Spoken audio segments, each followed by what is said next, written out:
Hello students, video class में आपका फिर से स्वागत है। आपका चैप्टर 4 एनिमल किंगडम चल रहा है और आज इसका हम 12 पार्ट पढ़ने वाले हैं। लास्ट वीडियो क्लास में हमने संघ मोलस्का के बारे में पढ़ा था। आज की वीडियो क्लास में हम पढ़ने वाले हैं संघ इकाइनोडर्मिटा के बारे में। तो चलिए आज का वीडियो क्लास स्टार्ट करते हैं। संघ इकाइनोडर्मिटा में ऐसे जंतुओं को रखा गया है जिनके शरीर में कांटे पाए जाते हैं। ठीक है, इनकी जो त्वचा होती है वो कंटक त्वची होती है। इनके त्वचा में कांटे पाए जाते हैं। ठीक है, कंटक त्वची प्राणी। ठीक है, इसलिए इकाइनोडर्मिटा को क्या बोला जाता है? कंटक त्वची प्राणी। ठीक है, इकाइनोडर्मिटा का जो ग्रीक मीन है, ठीक है, इकाइनोडर्मिटा का ग्रीक मीन भी यही होता है।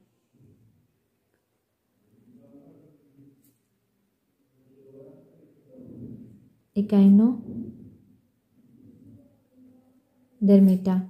इसका जो ग्रीक मीन निकलता है इकाइनोस, जिसका मतलब होता है स्पाइन्स, मतलब कांटे। स्पाइन्स मतलब कांटे। ठीक है, और डर्मिटा का मतलब होता है डर्मा। डर्मा का मतलब होता है आपका स्किन, त्वचा। ठीक है, यानी ऐसे जीव जिनकी त्वचा में कांटे होते हैं। ठीक है, जिनकी त्वचा क्या होती है? कंटक होती, कंटक त्वची होते हैं। तो इकाइनोडर्मिटा में रखे गए जीव कैसे जीव हैं? कंटक त्वची हैं। ठीक है, अगर हम इनकी आवास की बात करें तो ये सभी समुद्रवासी हैं। ठीक है, ये सभी समुद्र में पाए जाते हैं, जिसमें से अधिकांश समुद्र तल के वासी होते हैं। ठीक है, ये सभी जीव समुद्र पे में पाए जाते हैं, लेकिन अधिकांश क्या होते हैं? समुद्र तल के वासी होते हैं। ठीक है, इनकी इस संघ की सबसे इम्पोर्टेंट बात जो मैं अब बताऊंगी आपकी, कि इसकी जो शिशु प्रवस्था होती है वो द्विपार्श्वी होती है। ठीक है, परंतु जो इसकी वयस्क अवस्था होती है वो आर्य सम्मिति होती है। ठीक है, यानी जो इसकी लार्वा अवस्था होती है वो द्विपार्श्वी होती है, यानी उसको एक ही अच्छे से काटने पर वो 2 बराबर भागों में बंट जाती है। ठीक है, पर जब यही लार्वा वयस्क होता है, विकसित होकर वयस्क में बनता है, तब इसकी समिति बदल जाती है, वो आर्य समिति का हो जाता है। ठीक है, ये आपका सबसे इम्पॉर्टेंट पॉइंट है, आप इसको याद रखिएगा। ठीक है, ये आपका क्वेश्चन पूछता भी है कि संघ इकाइनोडर्मिटा में जो इसकी लार्वा अवस्था होती है उसमें कौन सी समिति पाई जाती है और वयस्क अवस्था में कौन सी समिति पाई जाती है। ठीक है, तो लार्वा अवस्था में आपकी द्विपार्श्वीय समिति होती है, पर जब ये लार्वा विकसित होकर वयस्क बन जाता है तो इसमें आर्य संयुक्ति हो जाती है, यानी इसे किसी भी अच्छे से काटेंगे तो ये 2 बराबर भागों में बंट जाता है। ठीक है, तो चलिए हम हेडिंग डाल लेते हैं संघ इकाइनोडर्मिटा और लिखते हैं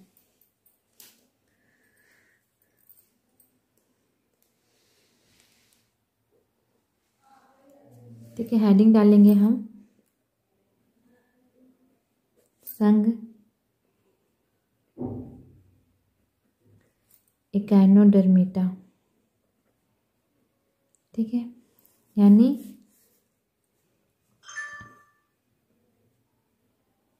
कंटक त्वची प्राणी। ठीक है,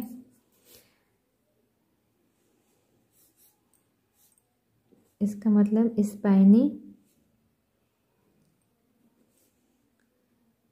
स्किन्ड एनिमल्स। ठीक है, लिखेंगे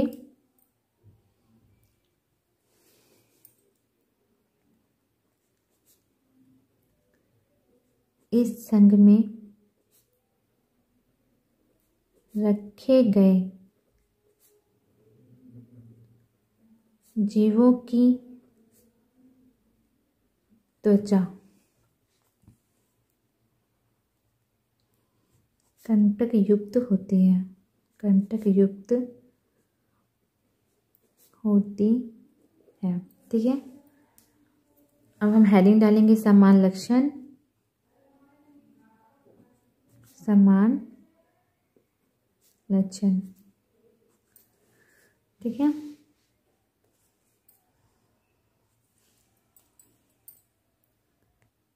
पहला पॉइंट हम लिखेंगे,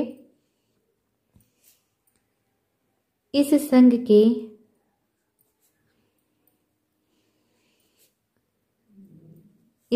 के सभी जंतु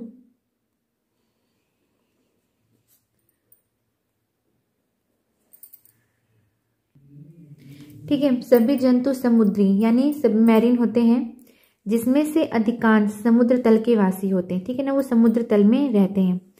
सेकंड पॉइंट हमारा, ये हमारा बहुत ही इंपॉर्टेंट पॉइंट है इकाइनोडर्मिटा का, कि इसमें जो शिशु प्रवस्था यानी जो इसकी लार्वा अवस्था होती है वो द्विपार्श्वी होती है, ठीक है, यानी उसे एक ही अच्छे से काटने पे वो दो बराबर भागों में बढ़ जाता है, यानी द्विपार्श्वी होती है। परंतु जब ये लार्वा विकसित होकर वयस्क बन जाता है, तब इसकी समिति क्या हो जाती है, आर्य समिति हो जाती है, कि इसे हम किसी भी अच्छे से जब काटेंगे तो ये दो बराबर भागों में बढ़ जाता है, ठीक है।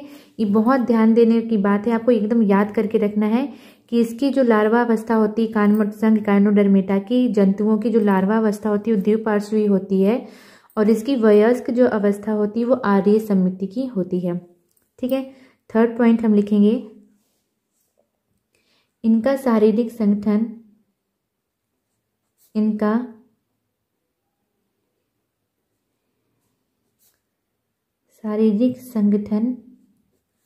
अंग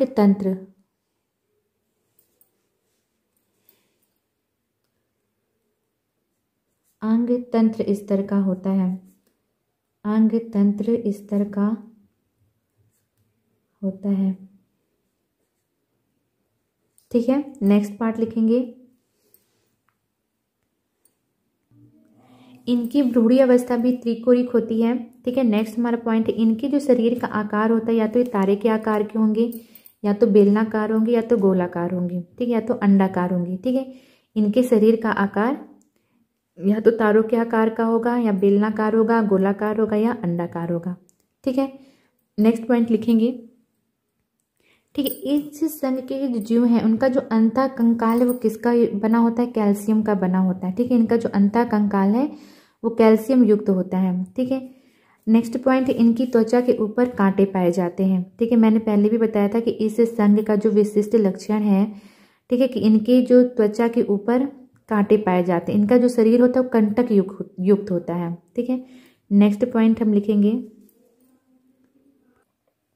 नेक्स्ट हमारा पॉइंट है, इनमें वास्तविक देह गुहा पाई जाती है, यानी ये प्रगुही प्राणी है, ठीक है, यानी जिनमें वास्तविक देह गुहा पाई जाती है उन्हें हम क्या बोलते हैं, प्रगुही बोलते हैं, ठीक है। तो इनमें वास्तविक देह गुहा पाई जाती है, ठीक है, यानी ये प्रगुही प्राणी है, ठीक है। इनकी जो देह गुहा होती है उसमें तीन प्रमुख तंत्र आपका जैसे जल परिवहन तंत्र यानी वाटर वेस्कुलर, रुधिर हैमल तथा परिहैमल बनते हैं, ठीक है।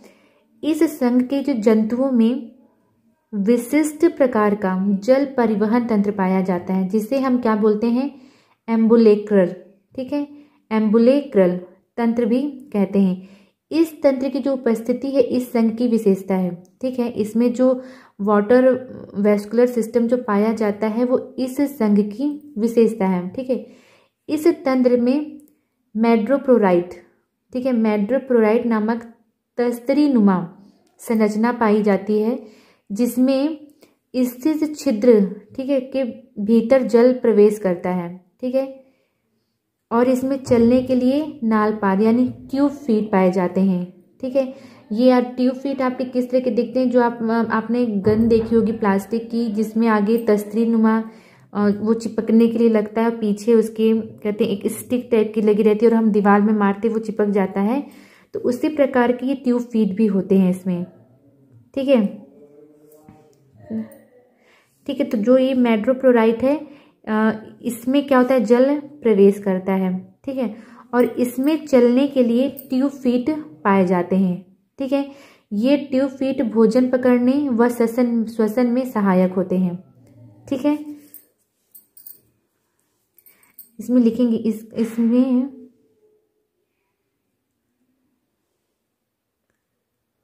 लिखेंगे इसके नालपाद यानी ट्यूब फीट, नालपाद ट्यूब फीट गमन, ठीक है, लोकोमोशन गमन भोजन पकड़ने, भोजन पकड़ने व श्वसन में सहायक होते हैं, श्वसन में सहायक होते हैं। ठीक है, और किसी सरफेस से चिपकने के लिए भी ये ट्यूब फीट इसके लिए सहायता करते हैं। ठीक है, किसी माध्यम में चिपकने के लिए ये ट्यूब फीट इसकी सहायता करते हैं। ठीक है, अगला पॉइंट हम लिखेंगे,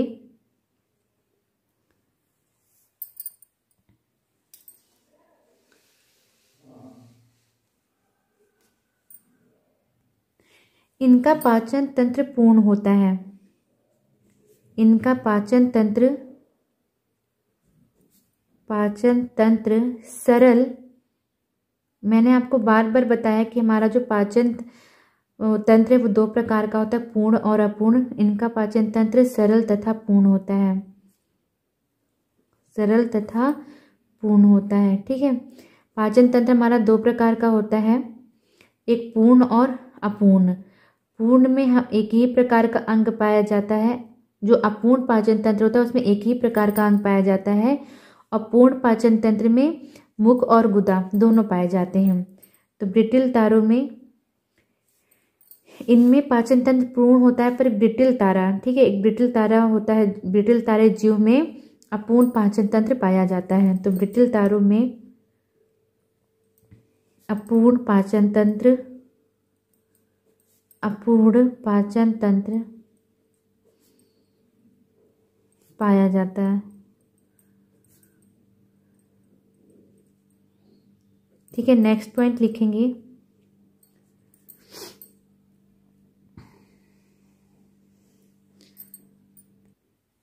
ठीक है, इस स्तन के जंतुओं में श्वसन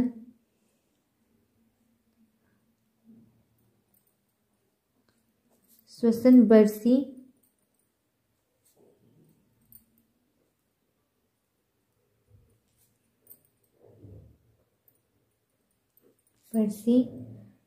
डर्मल, ब्रेनकाई,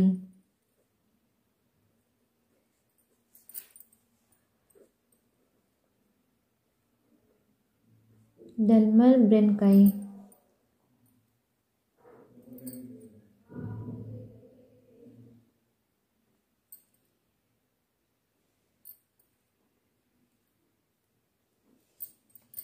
या पैपुली द्वारा होता है, पैपुली द्वारा होता है।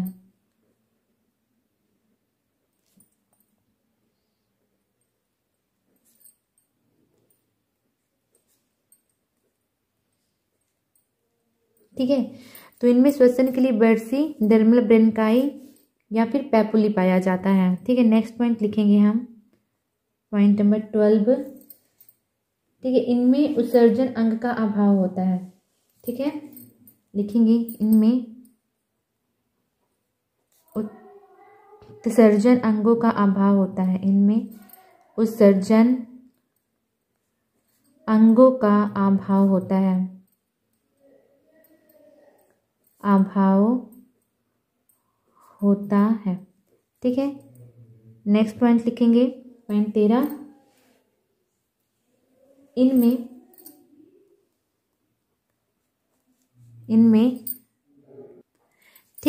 इनमें तंत्रिका वलय, नर्व रिंग तथा आर्य तंत्रिका तंतु, रेडियल नर्व कॉर्ड उपस्थित होता है, पर इनमें मस्तिष्क नहीं होता है। ठीक है, अगला पॉइंट लिखेंगे, नेक्स्ट पॉइंट, इनमें संवेदी अंग भी नहीं पाए जाते हैं, इनमें संवेदी अंग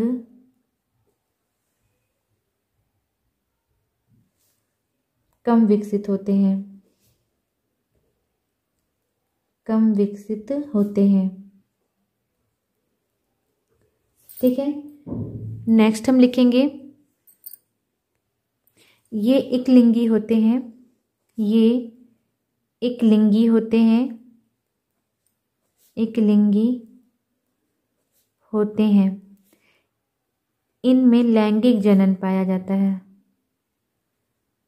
लैंगिक जनन पाया जाता है। ठीक है, इनमें लैंगिक जनन पाया जाता है और इनमें निषेचन बाह्य होता है। इनमें बाह्य निषेचन होता है, बाह्य निषेचन होता है, इनमें बाह्य निषेचन होता है। ठीक है, नेक्स्ट पॉइंट, इनमें पुनरुद्ध भवन, ठीक है, यानी रीजनरेशन की क्षमता होती है। इनमें पुनरुद्ध भवन यानी रीजनरेशन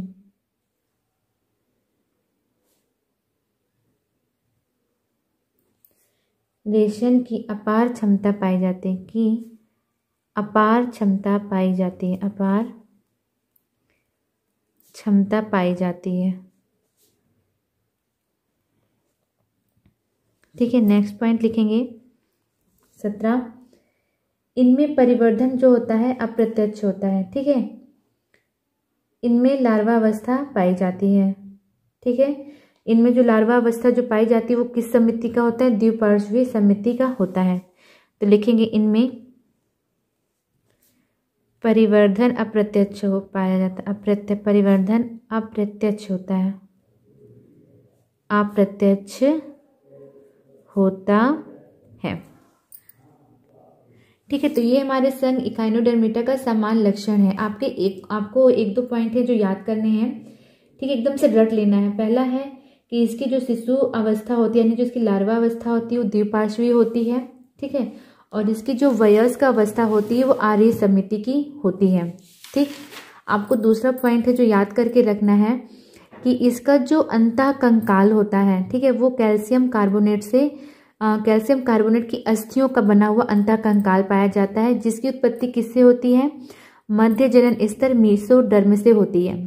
ठीक है, और इसका ये प्रगुही होते हैं यानी इनमें वास्तविक देह गुहा पाई जाती है। ठीक है, जिसमें 3 विशिष्ट तंत्र बनते हैं। आपका कौन कौन सा 3 विशिष्ट तंत्र हैं? वाटर वेस्कुलर, ठीक है, वाटर वेस्कुलर सिस्टम, दूसरा हैमल यानी रुधिर, और तीसरा परिरुधिर यानी परिहैमल। ठीक है, और आपको याद करना कि इसमें जो गमन होता है यानी जो इसका चलन होता है वो ट्यूब फीट द्वारा होता है। ठीक है, और इसमें और मोस्ट इम्पॉर्टेंट पॉइंट, इसमें मेट्रोप्रोराइट, ठीक है, मेड्रीप्रोराइट नामक एक तस्री नुमा संरचना पाई जाती है, जिसका कार्य क्या होता है? जल को भीतर प्रवेश कराना। ठीक है, और इसमें श्वसन बरसी द्वारा, ठीक है, बरसी हो गया आपका, डर्मल ब्रेनकाई और या पैमुली द्वारा होता है। इनमें उत्सर्जन तंत्र नहीं पाया जाता। ठीक है, और इनमें जो जनन होता है वो लैंगिक जनन होता है। ये एकलिंगी प्राणी होते हैं और इनमें पुनरुद्भवन की क्षमता पाई जाती है, और जो इनका निषेचन है वो वाय होता है। ठीक है, परिवर्धन इनमें अप्रत्यक्ष होता है क्योंकि इसका जो हमने स्टार्टिंग में पढ़ लिया था, इसका जो लार्वा अवस्था है वो द्विपार्श्वीय समिति का होता है। ठीक है, तो चलिए उसका उदाहरण देख लेते हैं, कुछ उदाहरण, और इसके एक जीव का इंटरनल स्ट्रक्चर देखेंगे। ठीक है, इसका उदाहरण है आपका पहला है आपका एस्टोरियास, जिसे हम क्या कहते हैं? साधारण में तारा मछली, स्टार फिश। ठीक है, और इसके उदाहरण है आपके ब्रिटल तारा हो गया, ब्रिटल तारा। ठीक है, और सी अर्चिन, और इसका उदाहरण हो गया समुद्री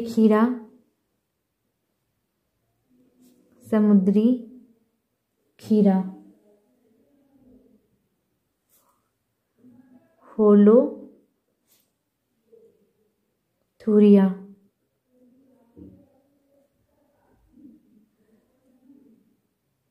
ठीक है, और एक आपका लास्ट उदाहरण है एंटीडॉन। ठीक है, ये आपके कुछ उदाहरण थे संघ इकाइनोडर्मिटा के, ठीक है। और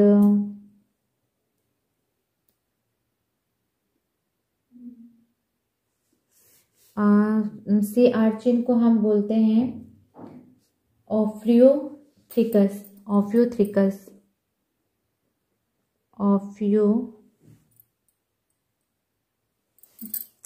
थोड़ी सी मिस्टेक हुई, ब्रिटल तारा को ऑफ्रियोथ्रिकस कहते हैं हम, ठीक है। ब्रिटल तारा को हम ऑफ्रियोथ्रिकस भी कहते हैं, ठीक है। तो ये आपका उदाहरण हो गया। इसमें हम आपका एस्टोरियाज यानी तारा मछली का इंटरनल स्ट्रक्चर देख लेते हैं कि इसमें क्या क्या पाया जाता है, ठीक है। ठीक है, ये आपका तारा मछली का इंटरनल स्ट्रक्चर है, ठीक है। ये इसका कैनल सेंट्रल डिस्क है, ये इसका स्टोमच है, ये यहाँ पे एक छोटी सी संरचना है वो एनस है, ठीक है। ये इसकी सारी डाइजेस्टिव ग्लैंड्स हैं, रेडियल कॉनाल, एम्फुला, ठीक है। ये इसका मेड्रोप्रोराइट, ठीक है। ये ट्यूब फीट जिसके द्वारा ये चलन करता है या किसी सरफेस से चिपकने के काम आता है, ठीक है। तो ये फिगर आप बना लीजिएगा, ठीक है। ये पूरा नहीं आ रहा है लेकिन मैं इसको चलो की दूसरी तरह से दिखा देती हूँ तो ये पूरा फिगर आपको आ जाएगा, ठीक। आपका स्टार फिश का इंटरनल स्ट्रक्चर है, ठीक है। आपको इसी तरह से अपनी कॉपी में बना लेना है, ठीक है।